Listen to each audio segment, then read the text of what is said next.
Most of us, we are kind of what you call flowing with the thoughts. We don't even observe our own thoughts.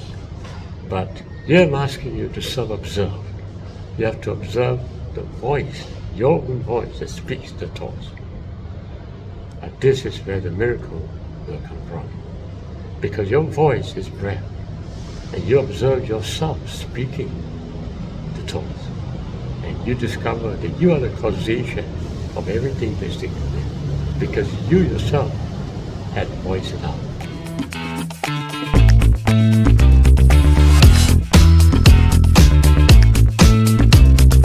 Okay, I need to record this. What's my dream tonight? I was communicating with somebody, and I was communicating with him somewhat through the computer. In other words, I'm trying to transmit an information from my side to him.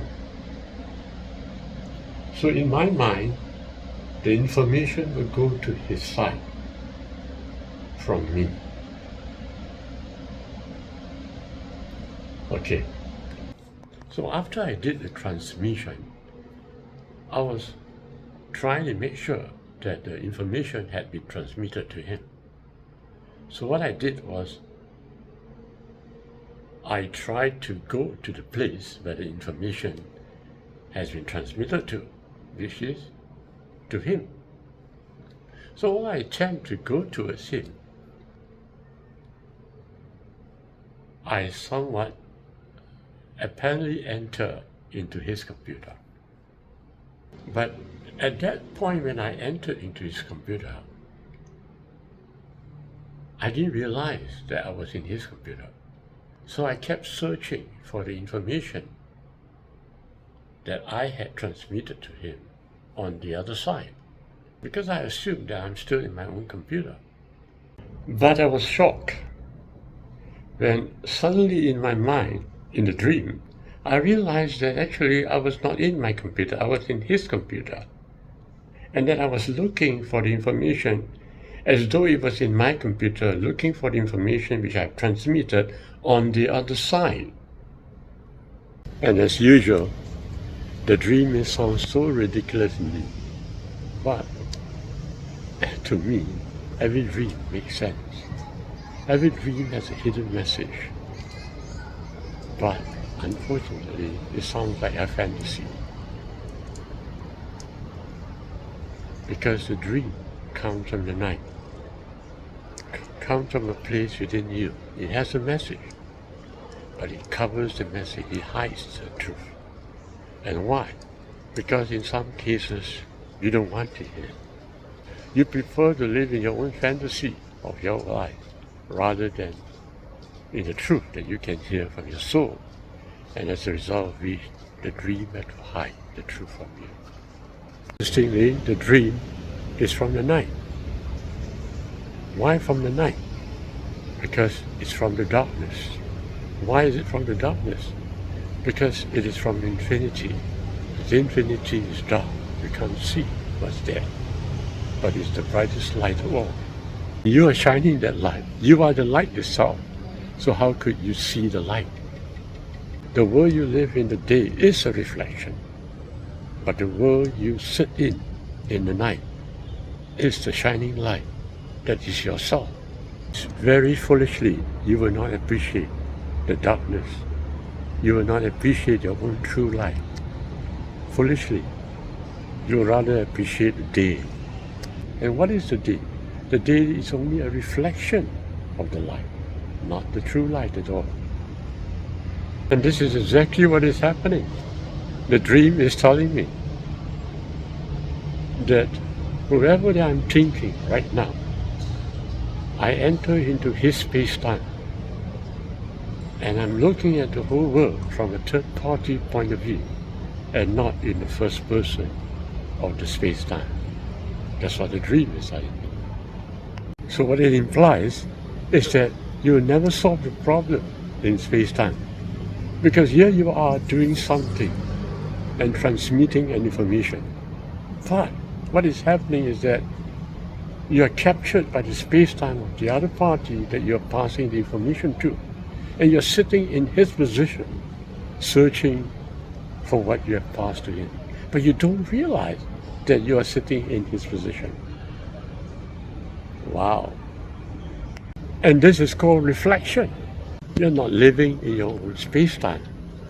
You're living in a reflection, in a reflected space-time. Do you know what is happening? So how do we solve a problem when your mind is reflecting rather than thinking in the first person? And if your mind is in a reflection of your own space-time, your identity itself is a reflected identity. Gosh. So how do we solve the problem? Very simple. The way to solve it is to sacrifice. Whatever that is taking place is reflection.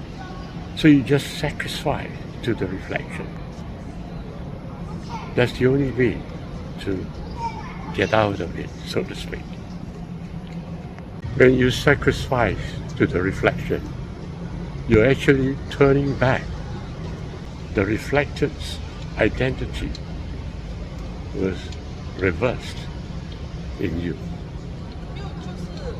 You notice in the dream, I was trying to send an information to the other party, and I found, to my great surprise, that she hasn't received it. And why hasn't he received it? Because unknowingly, without realizing it, I'm actually looking at a computer screen that is not my computer screen, but her computer screen. And based on his perspective, I'm looking for my information. So how could I ever find it over there? It has to be here. The result of this reflection, I would be blaming her. Isn't that right? I passed an information to her, but she hasn't received it. And I feel that she hasn't understood me. But in truth, actually, she has. The information is right where I am, but I thought that it was over there, but I couldn't find it there. So a conflict arises, and it has nothing to do with the two identities. And we are having conflicts all over the world. Don't realize that the causation of this conflict actually arises in the reflection of space-time itself. It's inevitable. Now that last word is a very sad story for humanity. It is inevitable. It is true. But then, is it really sad? No. Because the universe expects us to make sacrifices. The universe expects us to sacrifice to everything that is around us. It's a self-nullification.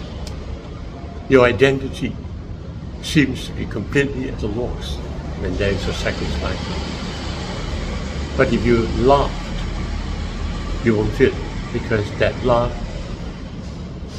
will somewhat make you feel happy that someone else is benefiting out of it. If you laugh, yourself and the other party, everything is beautiful. But if you live a life based on pride, there's something you all have to learn. The self will burn. Yes, will annihilate itself, so to speak. And that's what is happening all around the world. Many selves are being annihilated, and people cry. So notice, the universe expects us to enter to a place of love. That's right. And love is sacrifice. That's right. Love is not about just merely showing kindness to your friend. Love is not about saying, well, God cares for you. No.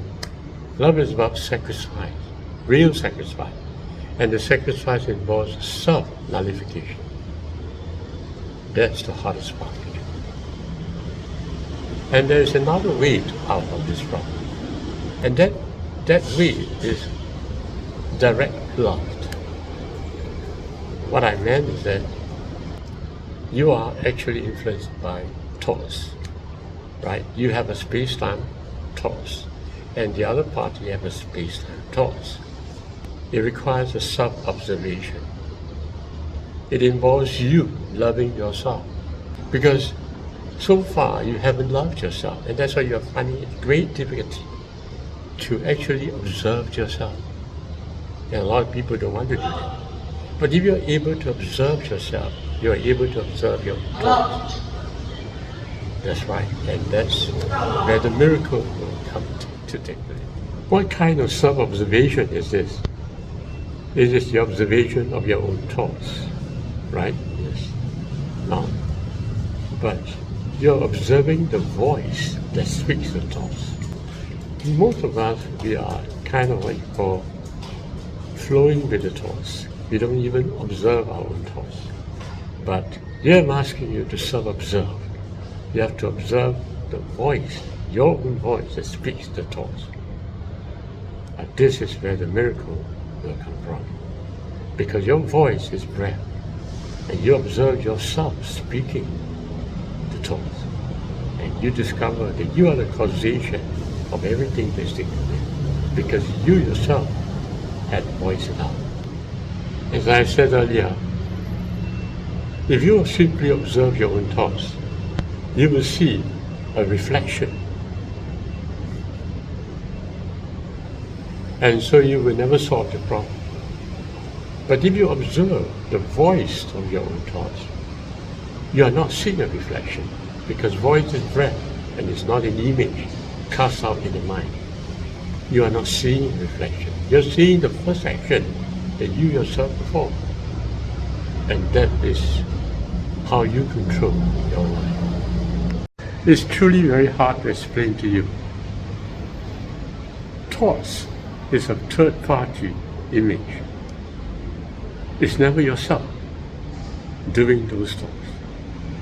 It's a projection image. But breath is the first person. And the voice a person speaks is the first person. And when you can hold on to the breath of the pain, you become the causation of the pain. And therefore you become the solution of the pain. It's easy said and done. And because our thoughts are mere reflection, it is always opposite. Gosh. What you want to achieve is actually flowing in the opposite direction, in your own eyes. So truly you are disarrayed by thoughts. You fight for no reason with the other party. But if you hear the voice, your own voice, you are in full control of your destiny.